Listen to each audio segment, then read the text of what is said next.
Gaji saya kecil, macam mana saya nak menyimpan? Yang pertama, mentor saya selalu pesan, simpanan tiada kaitan langsung dengan berapa banyak gaji yang kita dapat setiap bulan. Simpanan ditentukan oleh gaya hidup dan juga rutin kita. Yang kedua, orang yang bergaji besar belum tentu ada simpanan yang banyak.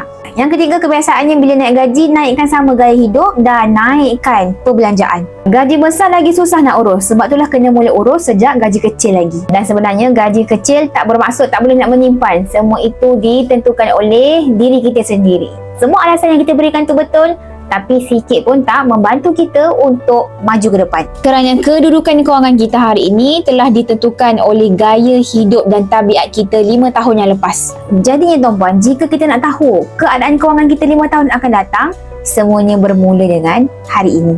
Kalau tuan-puan tak berjaya nak adakan simpanan dalam bentuk duit, jom saya bantu tunjukkan cara macam mana nak berjaya adakan simpanan dengan simpan emas. Boleh tekan like tanda tuan-puan faham, dan bagi yang belum lagi ada akaun emas Public Gold, boleh saja klik link di bio, tekan daftar percuma.